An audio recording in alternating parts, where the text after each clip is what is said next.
Welcome to your Drive Time News Blast. 30 minutes, 45 for patrons, jam-packed with news of the day from a perspective of truth, liberty, and justice. This is Monica Perez. And I'm Brad Binkley. Plenty of stories today. I don't know if any is top of mind. I mean, it's all about the coronavirus. But I will say that getting back to our routine, it is Share the Show Tuesday. That is always a great time to kind of turn somebody new onto this show. Because Drive Time has been legally banned, we need a little boost here. We're also continuing to do this show every single day, 30 minutes. And if you sign up as a patron on Patreon, you get 15 minutes extra every single day. So that's also a little bit of a treat. I have to say, my spirits are a little down. I really love doing this show. I love to keep the sanity up. I've noticed that people who have signed up as patrons recently have made the comment or sent us emails. You can send us emails at thepropagandareportpodcast@gmail.com. If you have a product you want to advertise, just shoot us an email directly so we don't have to go through the system. We like to prefer fans. We can extra promote the product. But I've noticed that people have made the comment that, like, thank God you guys are still doing this because you're keeping me sane. And I think I really understood that now, because people in my own life who know me, who talk to me like regularly, you know how much research I do, you know my evaluation, I've been way ahead of this thing. I've seen it unfold. I would have to say I have some credibility in analyzing propaganda, and still people I know are freaking paranoid and they're driving me crazy. Yeah. And my life is getting disrupted, and it's very hard. It's very hard on people like my son who has Down syndrome. It takes freaking years to figure out. Every kid's unique, especially kids like that, to figure out resources you can use, communities, ways to keep them occupied. I mean, this is not a kid who can be left to his own devices. You can't tell him to clean his room, or, you can do it, you can help him, but it's not like you can. It's painstaking to get this kid in a routine, to get him activities. And it's been so completely disrupted. It's just, and he doesn't really understand it. He's worried about it. The only thing that makes him feel better, and I never said it was fake, I don't say it's fake, is that he thinks it's fake. In his mind, he's like, nobody's going to die. This is fake. You can't say this. It's really upsets him. Yeah. So my own personal scene is definitely getting a little stale. And you probably don't have as much help. I have no help. It's so annoying. And I mean, people aren't allowed to come in. They won't come in. I'm reaching out. I had volunteers who might be willing to come. They're prohibited from coming. And these are just people who give the kid some companionship, because it's, he likes to think that he has some friends and stuff, but he can't. And his actual friends are kind of immune compromised. You really don't, even in the best of times, you don't want to introduce them to any kind of outside bug. But after 14 days or however long, we're going to go more than 14 days. What bugs are people circulating at this point? I mean, is the idea that somebody in your house brought it in and you didn't catch it from that person for 13 days and then you need to then sit around for another 14 days? I mean, it's excessive. That's what I'm curious about with Chris Cuomo, who was just diagnosed with the coronavirus. I guess that he has not been socially distancing. I'm not even trying to make light of it. My first thought was I thought he was broadcasting from his basement for the past 3 weeks or whatever. How did he end up with it? That's a great. I seriously am curious if he went out. If he did go out somewhere and do something, then. Oh, you know what they're going to say? I guarantee you, they're going to say it came from food. It came from someone touching the packaging on your food. But I'll tell you, they've had the stories about that.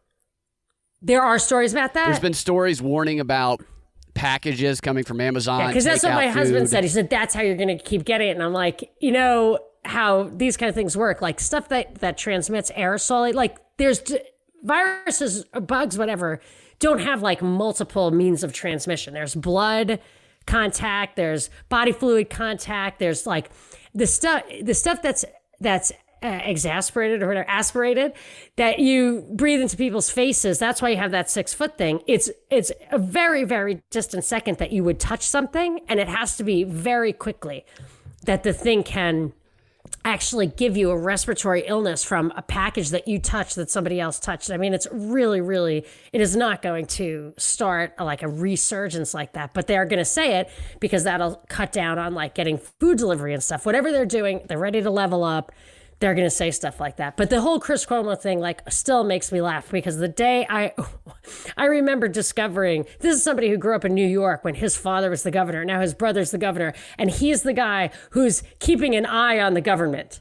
Like, he's the press. Yeah, his brother's been going on his show. That's a First Amendment function. Every night, his brother's been going on his show, and it's just watching two brothers bicker. It's funny to watch. It's clearly done on purpose so people to drive up ratings. But I heard Andrew Cuomo, I saw a headline that said, "Oh, you were always the meatball of the family." And I'm like, no, he was Fredo. Remember he punched that guy for calling him Fredo because Fredo's the dumb one? But I've been saying, like they say all this stuff, and I just say, like they're introducing these policies, and I just ask the same thing over and over again. When can we find the data that you definitely collect anyway? It's not like you're, like I said, when are we going to get the data, like month to month, year over year, country by country, state by state, whatever you want to give me, of colds, flus, pneumonias, their incidence and their death rates and whatever. So I want that stuff. It's not whatever. That's exactly what I want. And people say they're a little busy. Like, they're not too fucking busy. They get $6 billion a year. It's primarily information. They have an intelligence unit at the CDC. That information, pneumonia is one of the top 10 causes of death year in and year out. They should have all of that data. They have it. They make it hard to find, or they're not showing it to us, or whatever. But I want to know the data. Somebody's making decisions based on data and a cost-benefit analysis. And I want to know what that data is and what the analysis looks like, because they're causing damage, destruction, death, hardship all over the place because of their policies, and there needs to be some accountability. And meanwhile, they suspended the First Amendment from top to bottom. And now, and I thought, as soon as I realized that yesterday, I said that on the air, but then I was like, you know what? Every politician in the whole freaking world is probably getting a memo or a secret, communication, a little SOS signal, a little nautical flag that says, get your wish list together. Because the First Amendment is being suppressed. They cannot protest. They cannot assemble. We've got an ironclad hold on all communications. It's digital. It's monitored. It's censored. Whatever you want to do. And as that thought occurred to me, I'm not kidding, occurred to me this morning, right before we went here, it crossed my screen. It said Trump asks for $2 trillion infrastructure bill. And I just tweeted yesterday, don't forget, the only thing this guy mentioned the day he was elected was infrastructure spending. That was this guy on Donald Trump's wish list. This is your Batman? I've been wondering when infrastructure was going to be pushed because I've been presuming that stuff is being built and stuff's being put in place while everybody's at home. If you don't really have any way to go out and look at it, or to go out and citizen journalists right now are not considered essential. If you're a citizen journalist, you're not going to be considered essential. If you're CNN, although I'm getting lots of pictures of 5G towers going up or some kind of activity out there. There's definitely activity going on while people are at home, while there's less eyes on things. And I haven't gone out in, I can't remember the last time I went out. Like I'd be surprised if my car starts. Yeah, I went out. So I'm not keeping an eye on anything, although I am watching the spraying, and they're doing it after dark and before the sun comes up. Yeah. So why are there more flights at night? This whole messaging campaign, and I've said this before, but I want to reiterate it, is eerily similar to what you read about the messaging campaign that happened prior to World War I. Prior to us entering World War I. And during World War I, headed up by Edward Bernays and by the Committee on Public Information. Read the book, How We Advertised America. That book is a whitewash. However, even the whitewash is evidently clear. I love limited hangouts because if you just apply a little discernment, you get a lot of real information out of it. The Committee on Public Information was the first large-scale organized propaganda campaign for the U.S. government. And that book, you see how they get all of these companies and the media and newspapers and everybody to echo the exact same talking point over and over and over again. You're getting blindsided by it everywhere you look, on the internet, on the radio, on the TV. You're hearing it from your friends. You're getting it in emails. You're getting it from Sesame Street now. Emissaries. And I actually coined a term a while back, years ago. There's this expression, manufacturing consent. It's a Noam Chomsky thing, but which I is a think play it off of Edward Bernays and Walter Lippmann's engineering consent. It was definitely off of that. But I coined manufacturing advocacy. Yeah, that's good. Manufacturing advocacy. That's what we're because seeing. The tweeps who are pressuring me to shut up and stop asking for data and saying, go get a vaccine. And this is the crazy part, is that those people, it is obvious to me that they're liberals. Yeah. I can tell by how they react to my demand for science and my desire to have a healthy lifestyle under my own control, which used to be things from the left, are being shouted down from the left. Shame. And that's what the Atlantic article that I got, somebody texted it to me, tweeted at me. It was in my feed of like 5 top stories. It said there was blue and red, like who's wearing the masks and who aren't. And it was all about like the old white Republican laughing and shaking hands openly and all that kind of stuff. And these are the guys who are vulnerable, right? And then the young, responsible communists, whatever, that are getting in getting in their lockstep, and they're horrified by the irresponsible behavior of these right wingers, and the whole story ended with a quote from some reckless libertarian who's annoyed at the self-righteous tweeps. Who was that? It was just some chick. Like, they were talking to people, and like last one was like, I love Ayn Rand and my freedom, and these self-righteous idiots need to shut up. And then the guy is just like signs off because it's obvious that person is a danger to society. I'm a little surprised. Free will shaming. Yeah, I'm a little surprised it took this long to make it about that. I saw the same article pop up, the whole idea that the coronavirus is going to continue spreading because of these right-wing conspiracy nuts. I did expect that more too. And all the Democrats and the liberals they're doing what they're supposed to be doing, but we're all going to die because these conspiracy theorists, these fringe That's what it'll be. That's what it'll be. This should have been over after 14 days, but there are all these black market free willers out there causing round 2. And that's why we need another stimulus package. Pelosi is already up on that. And the Fed is doing crazy stuff. There's a huge article in the Wall Street Journal today about the stuff the Fed is doing, which is monetizing treasuries here, buying treasuries back with new, fresh, hyperinflationary money abroad. Although I think this is reinflating a deflationary debt bubble, but whatever. And buying corporate debt, which they're saying is like a little known provision. I don't know. It sounds illegal to me, but they are emphasizing the fact that these guys had no time to think, dot their I's, cross their T's, analyze data. They just had to act, come what may. And of course, that's absolute recklessness. And they're saying that it comes from Powell's great confidence. And I've always said confidence is quite dangerous if you don't also have competence. So you need to, and of course, it's not that he's incompetent. It's that his desires, his objects are different from ours. He's there dealing with a financial crisis that they precipitated.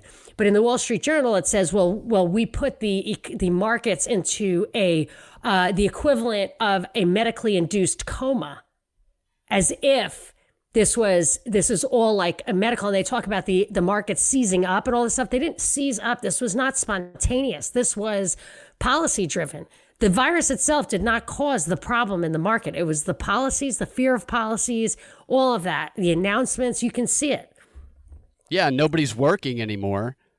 Right. They literally criminalized production and consumption and then hyper-stimulated money and business, whatever, fiscal and monetary stimulus. It's absolutely crazy. But I did coin a new phrase, panic policy.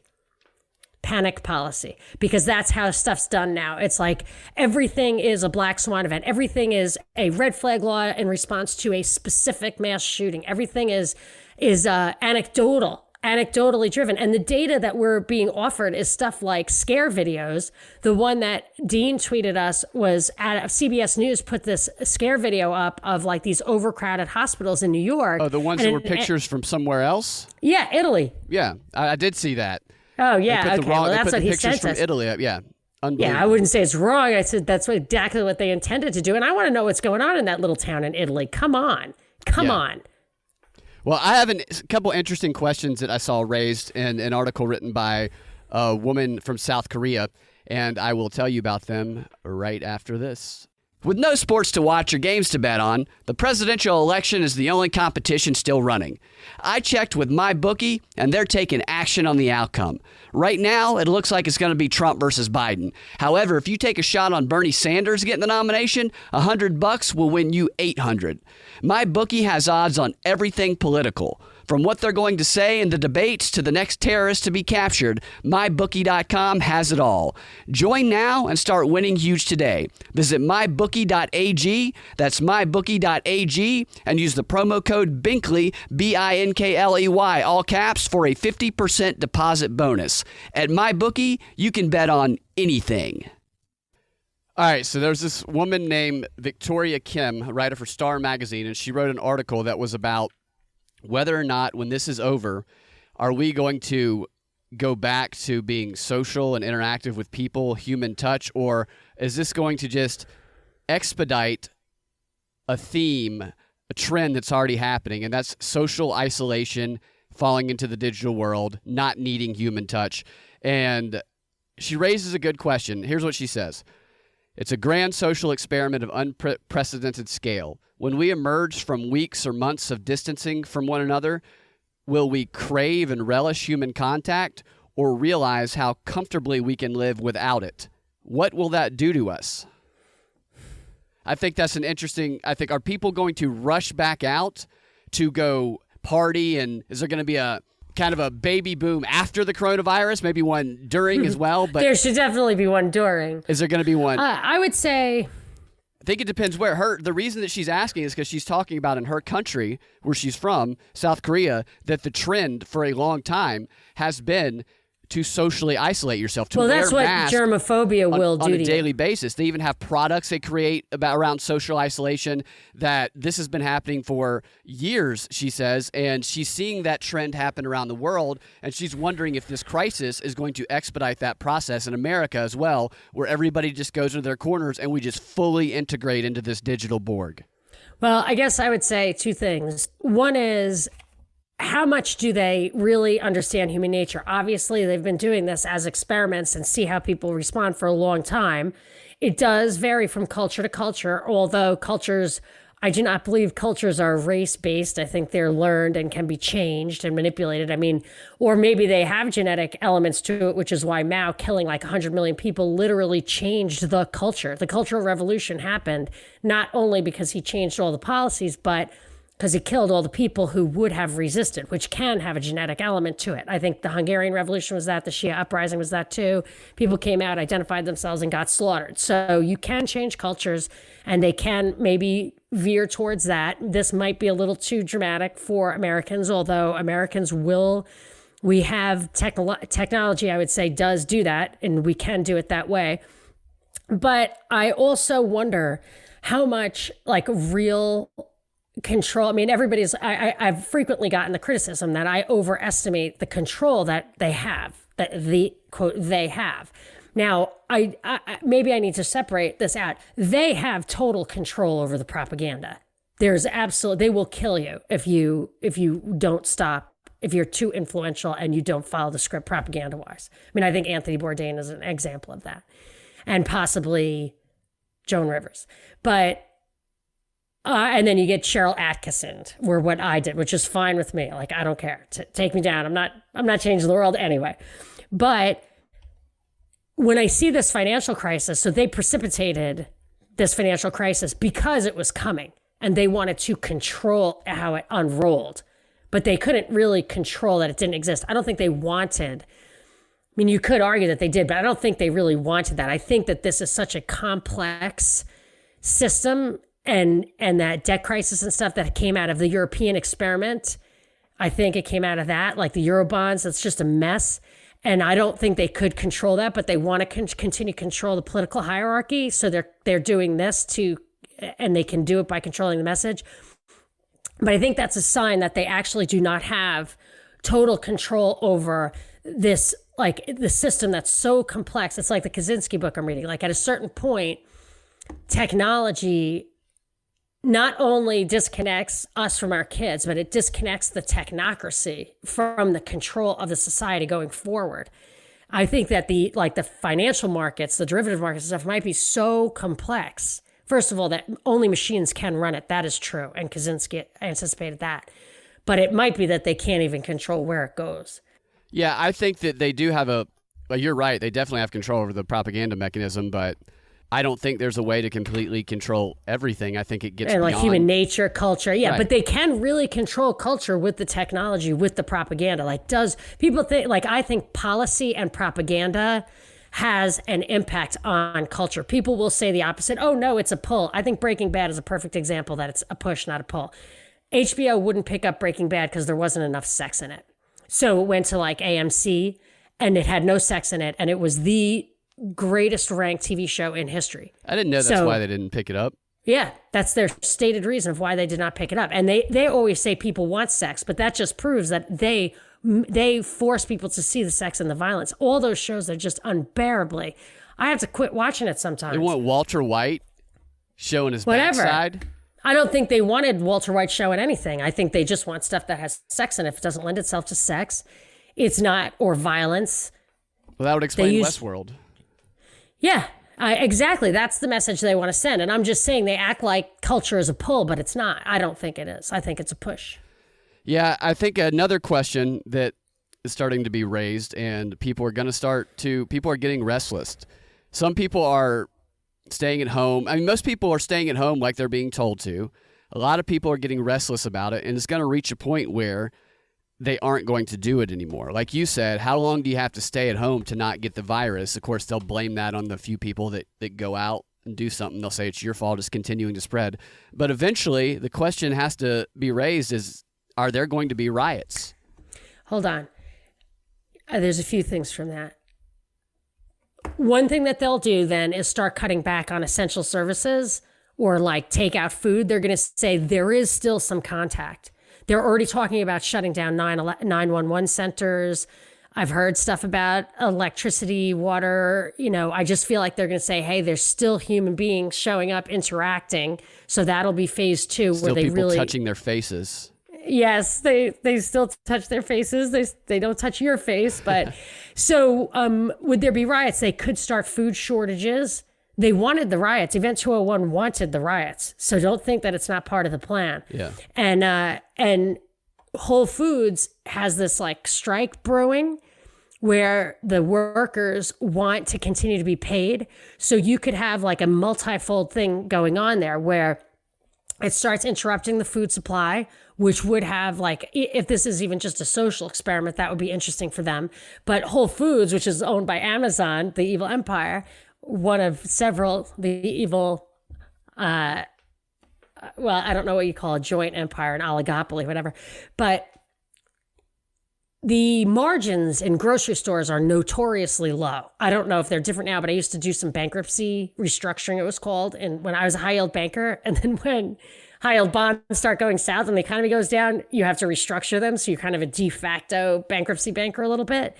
But I remember supermarkets were highly prone to the cycles. I don't really know why, but they're just very competitive. The margins are low. So they really can't tolerate this kind of thing. Airlines used to be like that too. Maybe they still are. They're definitely getting bailouts. But if Whole Foods says, okay, we will capitulate and continue to pay you full wages, their competitors cannot do that. They can't do it. And there will be social pressure to do it. These are essential services, and it could trigger that kind of industry shakeout that will benefit Whole Foods. And then Whole Foods doesn't have to provide what it did to give it the advantage. It can cut back on, we don't do GMOs. Whole Foods will have a lot more market power, and then they can just fill the gap of regular supermarket. I feel like that there's something, when Amazon is involved, something's brewing. But food shortages might be part of phase 4 or whatever the hell they're calling it now. Yeah, it's all going to help the big businesses, which you pointed out a long time ago. I think so. I want to bring up a story that relates to something that I mentioned yesterday. This is a headline from BuzzFeed. Their mom died of coronavirus. They had to say goodbye via walkie-talkie. They took her to the hospital. She was losing her battle to coronavirus, according to the article. And so what else did she have? Does it say? Yes, it does. Sorry, I didn't mean to scoop you. They had a walkie-talkie set up next to her, and they said goodbye to her via walkie-talkie. But then you go down, continue to read the article, find out she was a single mother of 6, 42 years old, and a breast cancer survivor. I don't know how recently of breast cancer. I don't know if there had been remission there. I would be interested in what the actual written cause of death on the death certificate. Yeah. My friend who I was talking about the other day, where they gave her an MRI and it just sent her into electrolyte delirium, and then she died that night. Yeah. That was breast cancer. Yeah. So you can be pretty young and die of breast cancer is all I'm saying, especially if you go to the hospital in the last days. Yeah. The reason I wanted to bring this up is because be careful if you go to the hospital. Yeah. This stuff, I believe this is really happening. People are not being let in to see their loved ones in and hospitals and in these hospitals are highly infectious. Like they have those terrible, staph infections and that deadly pneumonia and stuff. Like it will. This is what I was reading. It was an article of Rappaport or somebody, a few articles I was reading that said they're actually changing the protocols at the hospitals. So the reason like people are going to the hospitals and probably getting sicker because of it is that first of all, there's this panic. So you would normally have a flu or whatever, you would not go because it would pass. Now you're going to the hospitals. And then the hospitals are having different protocols. Keep you in for 2 weeks or whatever. So like they're actually creating the shortages, and that will further incubate these deadlier bugs, get more people to get them. I mean, there's definitely that impact. Yeah. So I would not just go rushing to the hospital if you feel like you have a strong cough and you feel freaked out because of the news. I would take precautions, definitely, but I would just be very, very thoughtful on a decision to take somebody you care about there on the cost benefits. This is how it works. They can do for you when you have a virus is pretty limited. I think they can give you IV fluids if you're dehydrated, but if this isn't a GI thing, so you should be able to hydrate orally. And then they can also give you the respirator if you're not getting enough oxygen. So if you have shortness of breath or whatever, that doesn't necessarily mean that you're not getting enough oxygen. And if you are getting enough oxygen, they should not or will not put you on a ventilator anyway. If there's a way to get your oxygen blood level tested at home, which there is a way, like they do it all the time. Yeah, you put a finger on your finger. I don't know if you can do that. But if you can, then you'll know they really can't do anything for you. And then you have this like risk of getting infected by other people, which you're not going to get at home. Yeah, go to CVS, get one of those little things, those little oxygenators that you put on the tip of your finger, reads your oxygen level. You can do it yourself? You can test the oxygen blood levels pressure in your blood, yeah. Yeah, I know you can do blood pressure, but I didn't know oxygen levels. So yeah, it's like $10, I think, one of these things. Things. All right, so that's the kind of thing that you can do to help yourself be a little independently healthy. Yeah. Because they are changing protocols in response to the propaganda. And I haven't seen yet the data that connects what their decisions on policy to the data. I don't see any of that. There's no reason I shouldn't have that information. We pay big money as taxpayers. We pay $6 billion to the CDC for starters. That data should be out there. I'm not seeing it. So I suggest trying to get some control over your own scene, educate yourself. I did want to mention. Let me say one more thing about that. Yeah. If you are very sick, then do what you need to do and go. If somebody you care about is very sick, do what you need to do. Just talk to the hospital first, maybe call them and find out what their policy is on visitation. Yes, I'm basing this on a few people that I know of, like a friend of a friend of a friend, whatever, in Europe. So 2 people in London and 1 person in Switzerland. Person in Switzerland didn't go to the hospital. She's sure that's what it was. She was super, super, super sick. The other 2 people, one is in the hospital on a ventilator. I don't know that person. I don't know anything about him. It's just like a friend of a friend of a friend. And then the other guy says he's super, super, super sick. He wants to go to the hospital, but they would not let him go to the hospital because they came to his house, the paramedics, because they tested his oxygen level and it was fine. So I'm just basing it on cases that are considered to be coronavirus in real time today as being dealt with by the medical community, albeit in Europe. But I'm just telling you what I know because this is, they're telling us this stuff. They want us to react to the information that's out there. I'm just reacting. But I agree with you. If you want to go to the hospital, if you feel like you're super sick and they can help you, go for it. Yeah, just know the policy first. Yes, know what you're getting yourself into. Like my mother will not go no matter how sick she is. But an AJC reporter tweeted, now the AJC is still owned by Cox. WSB used to be owned by Cox, and basically the day it was bought by Apollo and Leon Black, I got fired. This was four shows into revealing the Event 201 novel coronavirus live simulation conducted by the CDC, which is in Atlanta, where my show was. But she tweeted that, hey, what's going on here? There was a story about this hospital in our area having tents in the back, coronavirus tents. And we did the story, or somebody did the story, and now the tents are gone. What's up? So she tweeted that. I retweeted it. But the article used to have pictures, I guess the before and after pictures, but the picture's gone. So I just think that's interesting that this is interesting. I meant to mention that when CBS showed so now in response to empty hospitals, they're showing full hospitals. But right. There's already evidence that there's like media manipulation inherent in this anecdotal stuff. See, that's the thing. What are we making our decisions on? Scary videos coming out of China, not real data.